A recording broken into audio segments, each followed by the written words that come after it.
Assalamualaikum warahmatullahi wabarakatuh. Apa kabar sahabat nasihat kehidupan?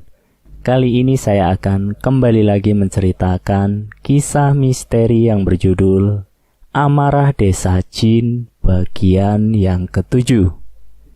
Yuk daripada kita lama-lama langsung saja ke ceritanya.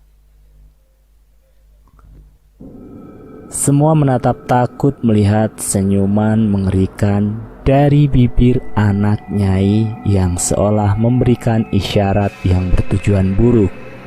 Alunan suara sang malam menggebrak menusuk telinga mereka yang merintih ketakutan. Nyai terlihat gentar menghadapi perilaku makhluk itu.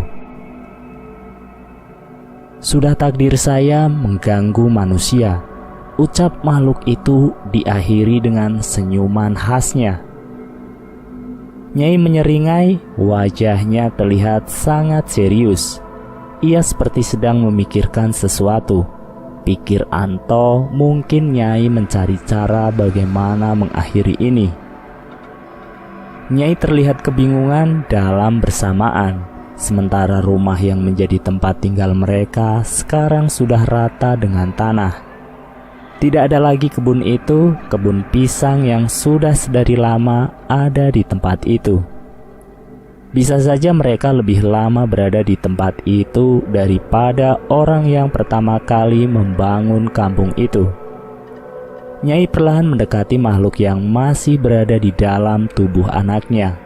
Langkahnya sedikit gemetar, wajahnya tidak bisa menipu jika ia sangatlah kebingungan. Sudah begini saja, sekarang apa kemauan kamu? Ucap Nyai menegaskan dengan wajah seriusnya. Tak ada jawaban, wajah anak Nyai terlihat lebih melunak. Melunak itu hanya terdiam. Lita masih memegang lengan Anto yang berada di depannya. Sesekali Anto melihat keadaan istri dan anaknya di belakangnya. Abi terlihat terdiam polos tanpa ekspresi apapun. Anak itu pasti syok sekali mengalami kejadian yang tidak mengenakan seperti ini. Jangankan dia, orang tuanya saja terlihat sangat ketakutan. Apalagi anak berumur 2 tahun itu. Wajah menunduk itu kemudian terangkat kembali. Makhluk itu pun menjawab pertanyaan Nyai. Carikan rumah baru atau anak ini saya ambil, jawab makhluk itu. Setelah menjawab pertanyaan Nyai, tubuh anak Nyai mengejang kemudian terkulai lemas tersungkur ke lantai rumah. Makhluk itu sudah pergi dengan memberikan keinginan terakhirnya dan dianggap oleh Nyai sebagai negosiasi agar makhluk itu tidak lagi mengganggu keluarga Lita atau bahkan warga sekitar. Nyai mengangkat badan anaknya dan menidurkannya, kemudian memberikan segelas air yang sedari tadi sudah disiapkannya. Anak itu terlihat sangat kelelahan, lemas dan lunglai.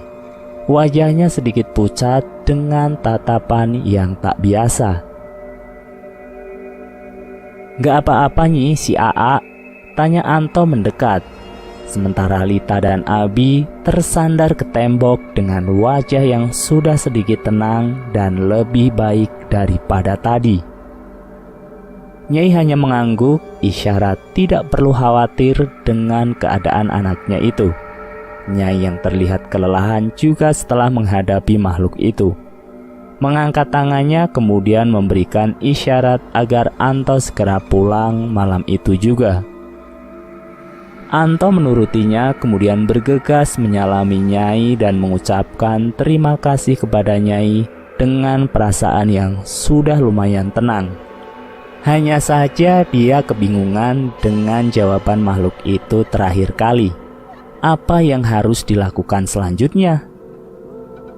Tidak masuk akal sekali bagaimana mencarikan rumah baru untuk makhluk itu dan rakyatnya. Memikirkannya saja si Anto bergidik. Nyai hanya mengatakan agar tidak terlalu memikirkan hal itu. Nyai berencana akan menyelesaikannya esok malam. Anto dan Lita beserta anaknya langsung bangun dan bergegas keluar, tapi perasaannya masih saja tidak merasa enak. Terlebih ia harus menempuh perjalanan pulang kembali dengan mengendarai motornya pada malam ini juga. Anto hanya takut kengerian yang lain akan terjadi ketika di perjalanan pulang. Setelah menstarter motornya, ia menghampiri Lita dan Abi yang menunggunya. Kemudian mereka pun naik motor dan langsung melesat pulang. Dalam pikiran Anto, bagaimana caranya mereka harus cepat sampai ke rumah. Tak hanya Anto, Lita terlihat masih memikirkan hal yang sama seperti Anto. Abi terlihat sudah tertidur di gendongnya. Jalan yang sama mereka lewati, malam semakin malam. Udaranya semakin dingin memeluk erat kulit mereka. Hawa mencekam menghantui perasaan mereka. Mereka masih ingat dengan apa yang tadi terjadi. Semuanya tidak bisa dilupakan begitu saja. Mata Anto masih terfokus menatap jalanan yang disinari lampu motornya. Di sisinya gelap gulita. Hanya dedaunan yang menyerbu jatuh menyentuh bagian-bagian tubuh mereka. Kesenjangan dalam hati mereka kian berkecamuk. Tangan Lita menyergap erat jaket yang dipakai Anto. Suasana jalanan tak beda jauh dengan saat mereka menuju rumah Nyai.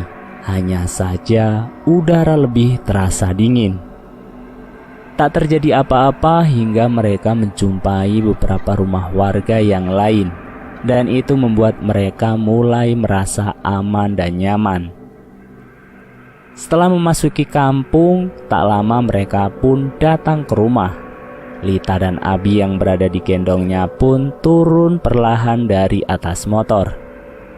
Lita sejenak berdiri di depan teras rumahnya, sementara Anto bergegas memasukkan motor ke dalam rumah mereka. Lirih Lita menatap tajam ke lahan luas yang dulunya kebun pisang itu telah menjadi tanah dengan rumput-rumput liar. Dia seolah terpana dengan suasana gelap bekas kebun itu. Matanya nanar memandangnya. Anto yang sudah memasukkan motornya langsung sejenak melihat Lita keluar yang masih saja berdiri, kemudian menarik tangan Lita dan mengajaknya untuk masuk dalam rumah dan beristirahat. Setelah berada di kamar, Abi yang dipangkunya perlahan Lita tidurkan di atas kasur dengan hati-hati agar tidak terbangun. Setelah itu Lita berjalan keluar dan mengambil handuk untuk membersihkan diri. Terlihat Anto sudah menjatuhkan tubuhnya di kasur dan mencoba untuk tidur. Setelah selesai mandi, Lita duduk di pinggir anaknya yang sedang tertidur pulas. Ia memandangi anak itu dengan perasaan yang iba. Dia tidak ingin berpisah dengan anak semata wayangnya ini. Tak terasa tangisan lembut menghias ruang kamar itu. Lita pun perlahan berbaring di sebelah anaknya dan kemudian tidur. Tak terasa tangisan lembut menghias ruangan kamar itu. Lita pun perlahan berbaring di sebelah anaknya dan kemudian tidur. Keesokan harinya, pagi yang seperti biasa menjelang. Kicauan burung bernyanyi riang. Kilauan embun berjatuhan dari dedaunan talas.